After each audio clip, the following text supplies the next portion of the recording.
Good morning, good morning, good morning, good morning, and welcome to the Living Word Christian Ministries Sunday morning broadcast. Yay! Hallelujah! Hallelujah! Glory, glory, glory, glory, glory, glory, glory, glory to God.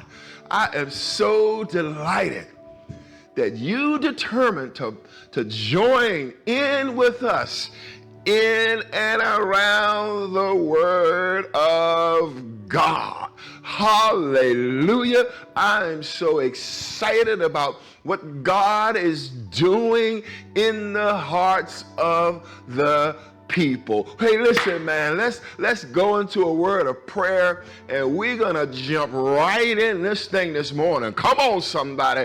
Glory and honor and praise unto our God. Hallelujah, hallelujah, hallelujah. Glory, glory, glory. Father, we bless you on today, God. We lift you up right now, God. We recognize you, God. You told us in your word, if we call on your name, God, that you would show us great and mighty things. I call on the name of Jesus right now, God.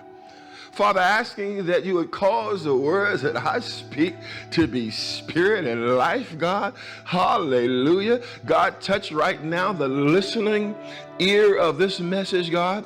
Father, I'm asking that you would pull down every spiritual stronghold, God, that you would loosen every mental paradigm, God. We pull them down right now in the name of Jesus. Cause the word of God to pierce even asunder the spirit and the soul of the hearer, God, that it would capture the attention of the believer and arrest their attention, God. Thank you right now for your presence and your anointing. Holy Spirit, we step off the throne that you would be God this morning, that you would lead and guide. Thank you for your presence. Thank you for your anointing, God. Even as we speak, God, we commit this broadcast to you. I commit, God, my life to you. I commit, God, every individual that will hear these instructions to you, that your will be done and your kingdom come on earth as it is in heaven. And we give you all the praise. We give you all the glory. Hallelujah. Father, we just pause for a moment and recognize how awesome you are. We just pause for a moment, God, and think about how you have forgiven us, how you have remitted our sins, and we thank you for that. We just pause for a moment, God, to recognize that you are a healer, you are a sanctifier, you are a keeper, you are a deliverer. So we just pause for a moment and thank you for meeting all of our needs according to your riches and glory in Christ Jesus. You told us in your word, God, to enter into your gates with thanksgiving and enter into your courts with praise. First of all, recognizing, God, that this is the day that you created, and we choose, no matter what's going on in the planet, no matter what's going on in our lives, we choose to rejoice and be glad in it. Thank you right now, God, for moving in our lives. Thank you, God, for blessing us with all things that pertain to life and godliness. We just lift you up right now, God. We just praise you right now, God. We adore you right now, God. Hallelujah. You are high and mighty, God. Hallelujah. Who is like unto God? There's none like unto our God. You sit high, God. Hallelujah. Hallelujah. Glory to God. Glory, glory, glory, glory, glory. Bless you on today, God. We bless you on today, God. We magnify you and we lift you up in the precious name of Jesus. Can somebody say amen, amen, and amen? Pick me up, please, with the prophet Joel. We're gonna go over here and hang out with Joel for a minute here, and I'm going to teach a little bit today on the subject. Let me clear this up here. Amen. Hallelujah. Thank you, Lord Jesus. On the subject, listening and responding, excuse me, to the sound of the blowing trumpet.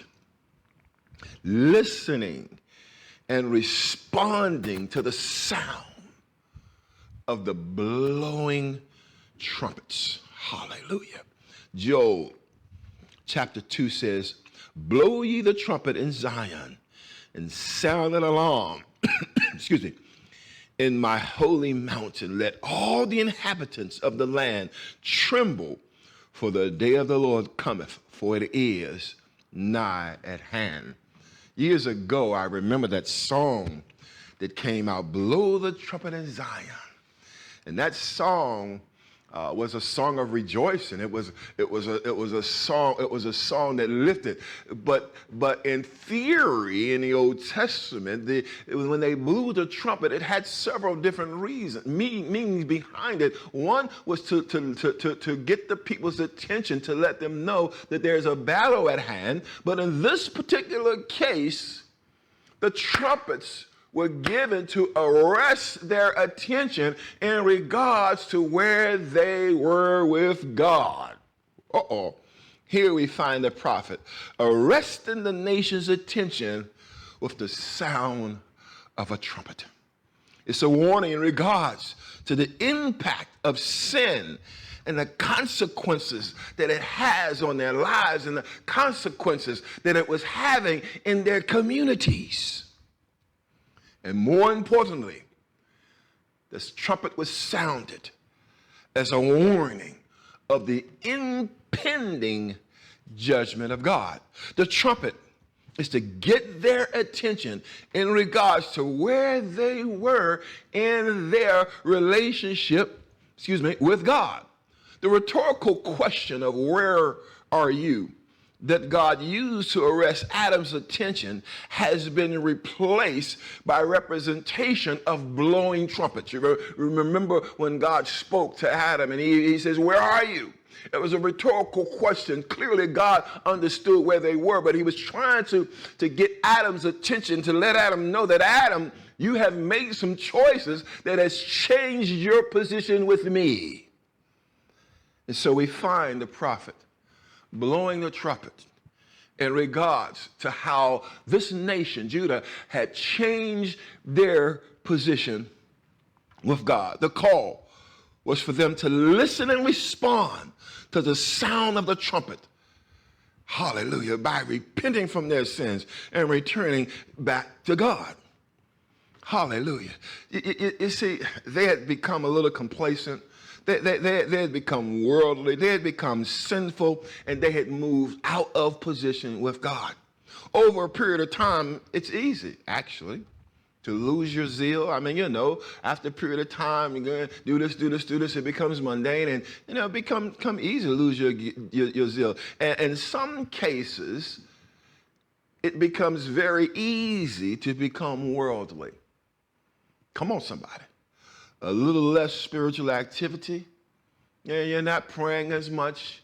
You're not reading as much. And so, especially in the middle of a pandemic, you don't necessarily have the accountability of coming to church and having someone there to speak like that to you and arrest your attention. How you been? How you coming along? Come on, somebody. The power of the gathering of the church is missed in so many different ways. Amen. And so a little bit here, a little bit there, and then, a little bit of worldliness here slips in, and a little bit of worldliness slips in over here. The lure is extremely easy and subtle that takes you over into worldliness and carnality. So it's easy to get out there. It's easy. Look at what Galatians 5:9 says. He says, a little leaven flavors the whole lump. Come on, somebody. You know the old adage. You gotta deal with the camel the moment he put his nose in your tent. Because if you let him keep his nose in your tent, before you know it, the head is in the tent. Before you know it, half the body is in the tent. And before you know it, you wake up and you got a camel living in your tent. Well, he didn't just come up in there all of a sudden. A little leaven the whole lump. And you look up and you're out of place living in sin. Thankfully, and this is a place to shout, this is an absolute place to shout. Thankfully, God doesn't leave us to ourselves. Can somebody say, thank you, God, that you have not left me to my own devices, to my own position, to my own thinking. You intervene. I saw a text the other day in the book of Ephesians that said, but God. How many of y'all like that part? It's a conjunction. It says, okay, at some point I was here, but God. At some point I was in error, but God. At some point I was out there. Somebody say, but God, who was what? Rich in mercy, wherein he loved us. Thankfully, God doesn't leave us to, I don't know why I'm pausing here, but are you glad that God didn't leave you to yourself? God doesn't leave us to ourselves. The trumpets were blown to get our attention in regards to where we are with God, to call them, to call us to repentance, to reposition ourselves back with God. Let me pause for a moment here and get this in, because I need to make a connection in terms of our text and what we are experiencing in our planet today. The ills of our society are the trumpets blowing today. Oh, glory to God. Thank you, Lord. Thank you, Lord. The ills of our society are the trumpets blowing today. They reflect the consequences of humanity's sin. They reflect the consequences of humanity's rejection of God. They play out in our world. They play out in racism. They play out in economic disparity. They play out in ill-advised policing, and all of a sudden we want to reimagine policing when fact of the matter is that most of policing is a psychology. You can't change behavior as long as you concentrate on what? You have to concentrate on why. So all of these things are playing out in our healthcare systems. One thing that COVID-19 has pointed out very clearly is that there's disparity in our healthcare system. We see these things playing out in social unrest. We see them as social woes, as we should, and that need to be addressed, and we should see them that way, and we should address them. However, they are the trumpets blowing that speak to the consequences of sin and separation from God. They are the trumpets that's blowing in this hour. And they speak to God's impending judgment. God is inviting us to listen and respond to the sound of the trumpets that's blaring all around us. As we look at our opening text, the trumpets spoke to sin and God's impending judgment.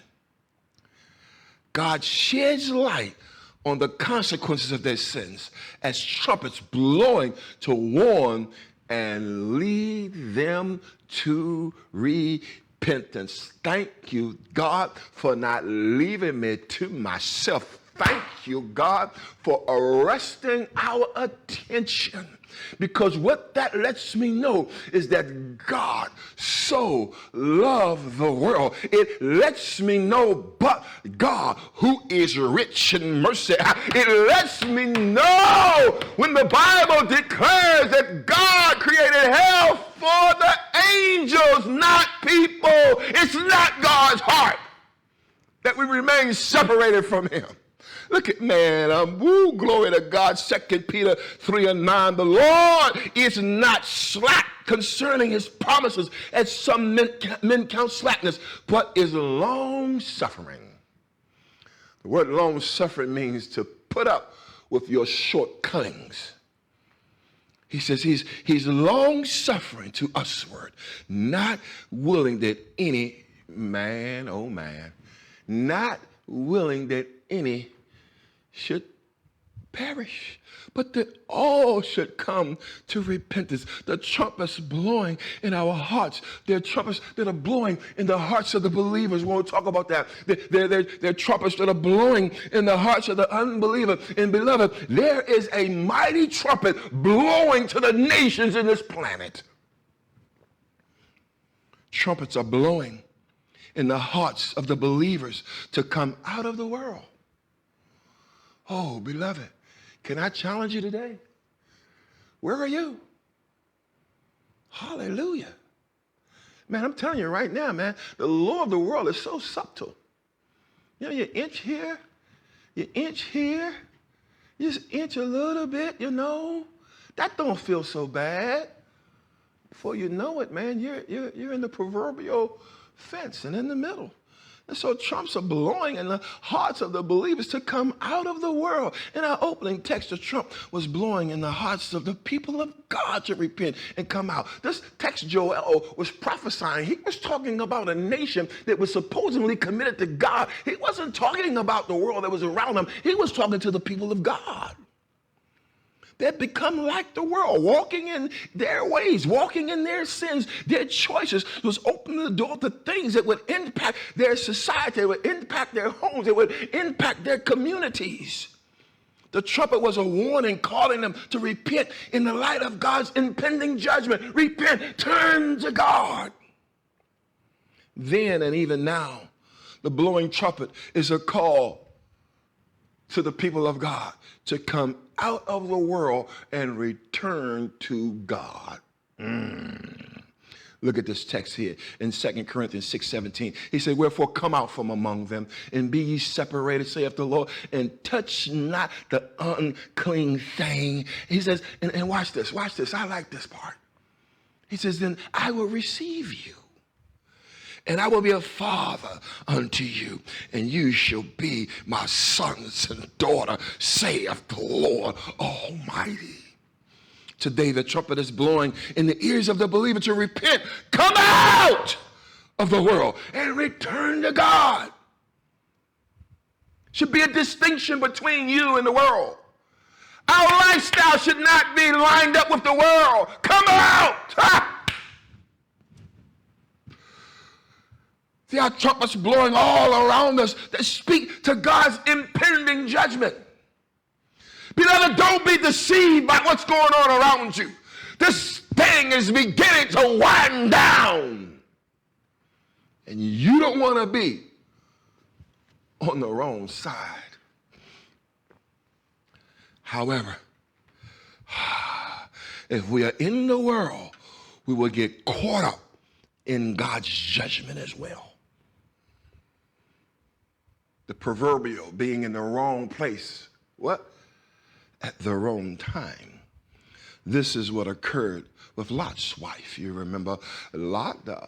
God had told that he and Abram's family were butting up against each other, and Abram told him, he says, well, listen, man, you choose, which is an interesting point here, because Abram understood clearly that it doesn't matter where I choose, God is with me.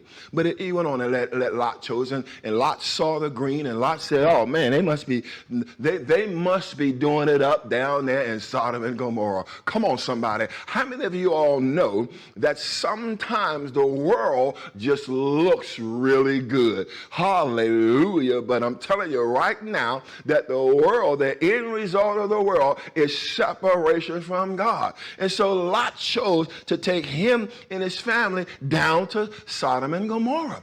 And so now all of a sudden things is getting ugly, and God is saying, listen, man, I'm about to go down there and I'm going to judge Sodom and Gomorrah. Well, here's Abram operating as an intercessor, and he goes before God and he's praying under God. He says, listen, if there's 50, will you save the city? If there's 25, will you say, oh, I'm speaking right now to some of you all who have family members in your household, in your families that are unsaved. This is the time to stand in the gap. This is the time to intercede.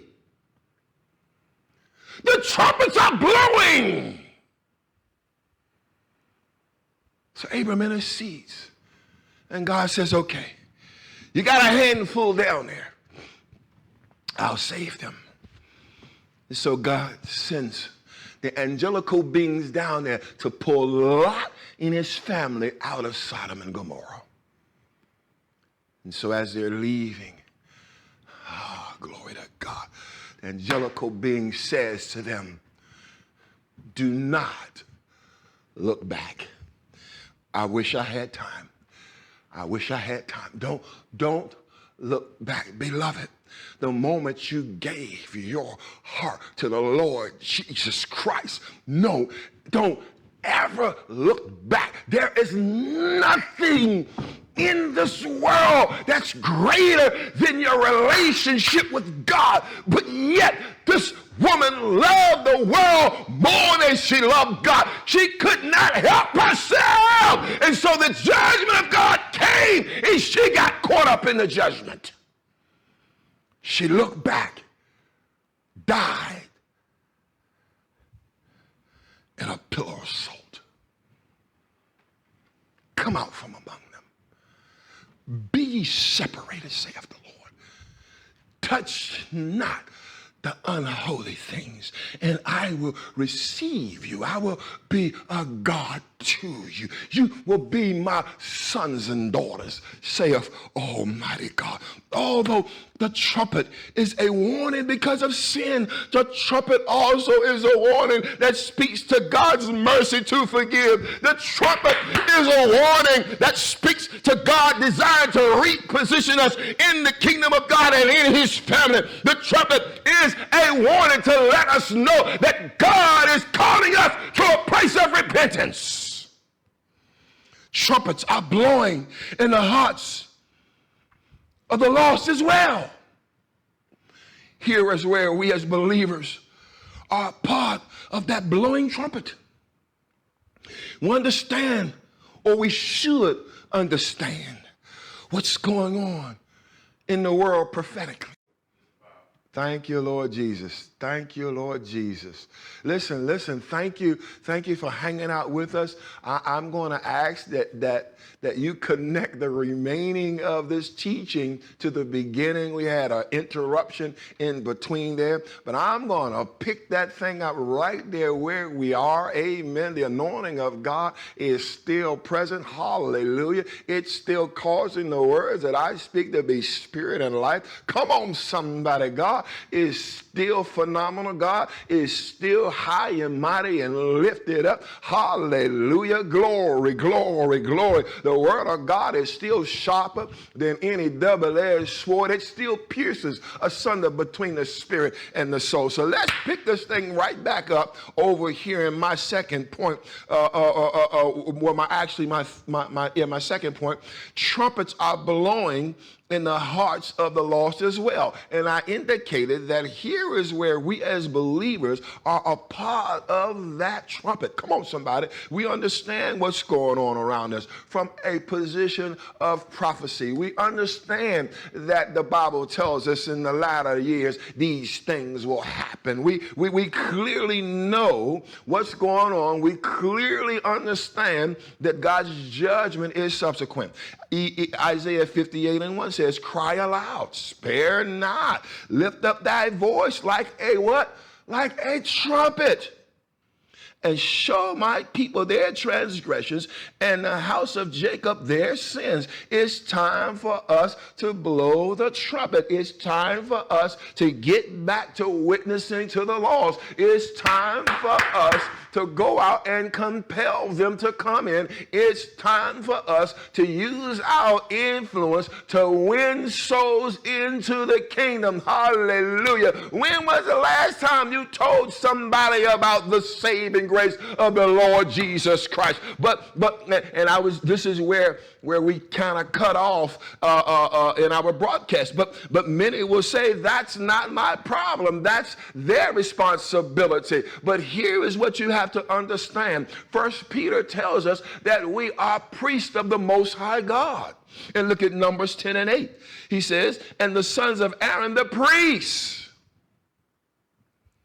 shall blow with the trumpets, and they shall be to you an ordinance forever throughout your generations. So it is our responsibility as the people of God to blow the trumpets, to arrest their attention. We are the ones in the know. We are the ones that understand what's going on. We are the ones that's blowing the trumpet and saying, hey, listen.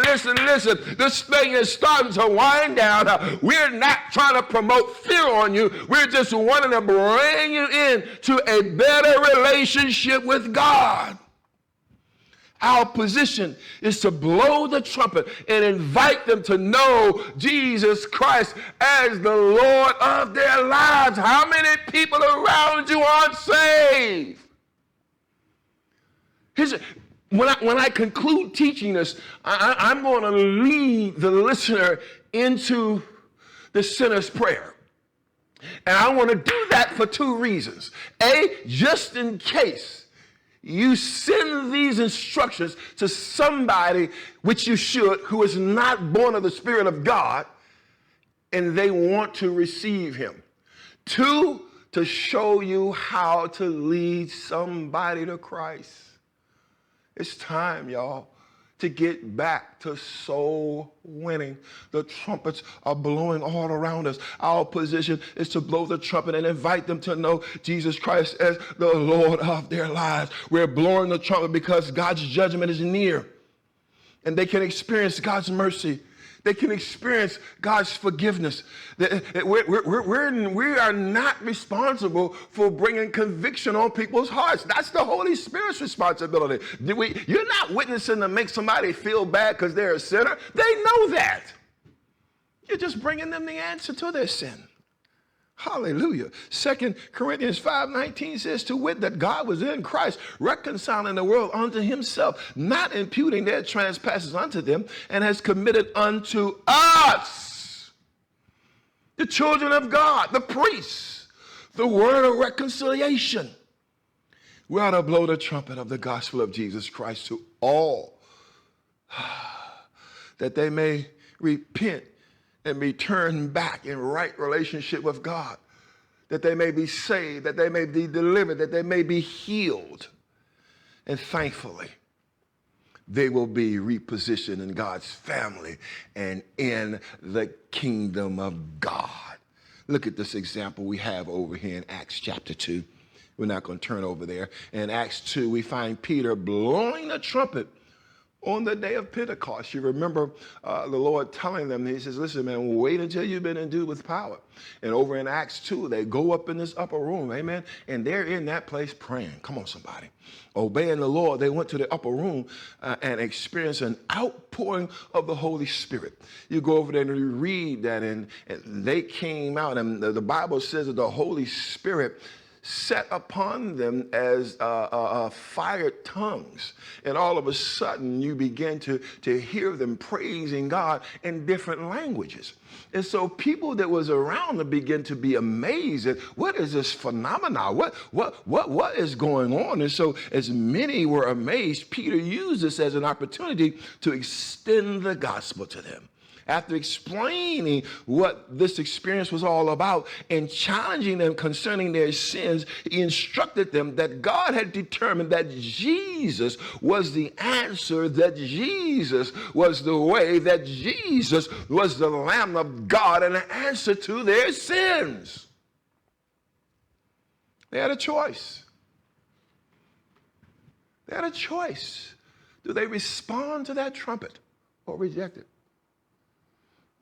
They listened and responded to the trumpet blowing in their hearts.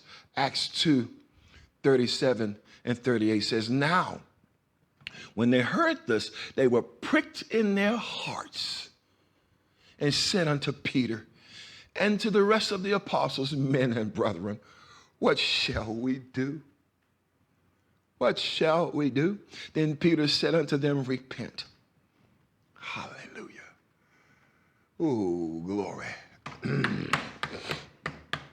Repent and be baptized, every one of you, in the name of Jesus Christ, for the remission of sins, and you shall receive the gift of the Holy Ghost. They listened and responded to the sound of the trumpet. Hallelujah.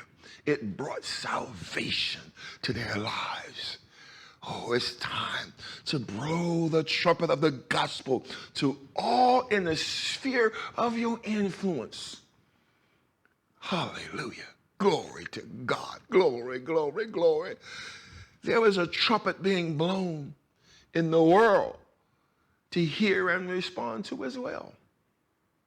In our opening text, the prophet speaks of a trumpet being blown to arrest their attention for their sins and God's impending judgment.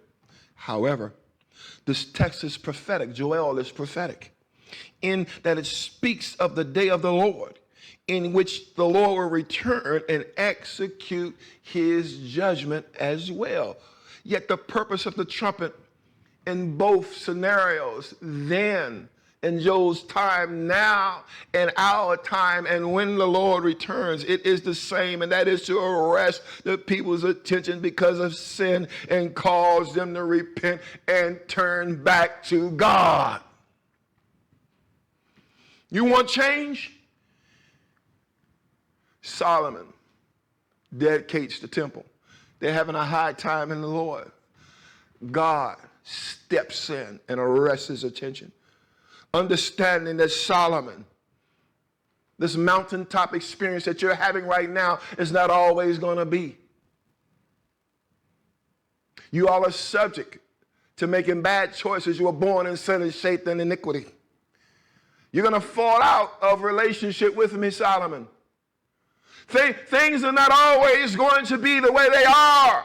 But here is my love towards you and the people. I'm going to give you a precept that will bring you back to me if my people who are called by my name will humble themselves, turn from their wicked ways, turn, repent, seek my face. Then shall I heal their land. Thankfully, God responds to repentance with his mercy. God responds to repentance with his forgiveness. God responds to repentance with restoration for all. That's a place to shout right there. Yeah, the trumpets are blowing, but God is saying, I'm blowing them to get you to herd back to me. I'm blowing these trumpets around you. If you pause for a moment, you can hear them. This is going on over here. This is going on over here. Why is this happening in our communities? Those are trumpets blowing. Joel 2, about to close out here. God responds to people that repent. So favorably, man. I'm telling you right now. Joel 2:25 and 26. He says, and I restore to you the years that the locust has eaten. If you go back in that early chapter, you'll find that he allowed locusts to come in and just ravage the land. Hallelujah. Thank you, Lord Jesus. There are locusts ravaging our land right now. Come on, somebody. He says, I will restore to you the years that the locust has eaten, the cankerworm and the caterpillar and the palmer worm, my great army which I sent among you. And you shall eat plenty and be satisfied and praise the name of the Lord your God that has dealt wonderfully with you and my people shall never be ashamed. The trumpets are sounding all around us. Let's listen and respond to them. Joel 2:1. We close out here. Blow ye the trumpet in Zion and sound an alarm in my holy mountain, that all the inhabitants of the land tremble, for the day of the Lord has come, for it is nigh at hand. They're blowing in the ears of the hearts of the believers, the unbelievers, and the world. Let's listen and respond to the sound of the blowing of the trumpets. Repent and turn to God. Here's my prayer today, a prayer of repentance. If you don't know Jesus Christ and the pardon of your sins, I'd like to lead you in a prayer of repentance. And for those who do know the Lord Jesus Christ, I'd like for you to pay attention. Here is how we lead someone to God. You take them by the hand. And those that are listening that aren't saved, I'm taking you right now, amen, by the hand.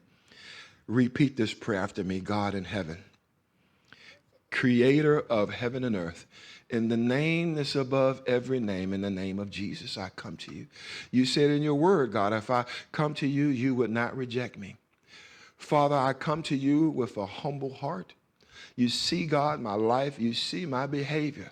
I'm asking right now that you would forgive me of my sins, God. I repent right now. You told me, God, if I confess my sins, you're faithful and just to forgive me. I confess my sins and I ask that you would forgive me. I believe in my heart, God, that Jesus died for me.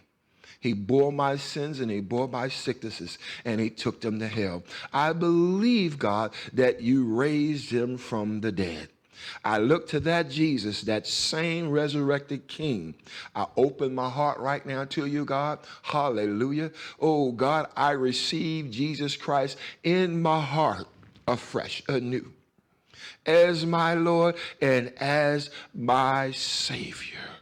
Thank you right now, God, for saving my soul. You said, God, if any man be in Christ, he's a new creation. Old things are passed, and behold, all things are new. I believe, God, that Jesus Christ is Lord. I receive him in my heart, and I'm born of the Spirit of God. Thank you, God, for saving my soul. Thank you, God, for giving me of my sins. Cause me to understand and know your perfect will for my life. In Jesus' name, amen and amen. Hey, listen, man, to win somebody to Christ, amen, to walk him through the sinner prayers takes about a good 2 minutes to change the destiny of somebody's life. The trumpets are blowing. Let's go out and compel them to come into the kingdom. The judgment of God is near, but God's grace and mercy is astounding and phenomenal and being extended to all. Listen and respond to the trumpets that are blowing. In Jesus' name, amen and amen. Hey, listen, thank you for your patience. Amen. We just had a minor glitch there, but hey, it's electronics and that's how things go. Thank you again, man. We appreciate you hanging out with us in and around the Word of God. Until we meet again, may God's grace, mercy, and grace be upon your life. In Jesus' name, amen and amen.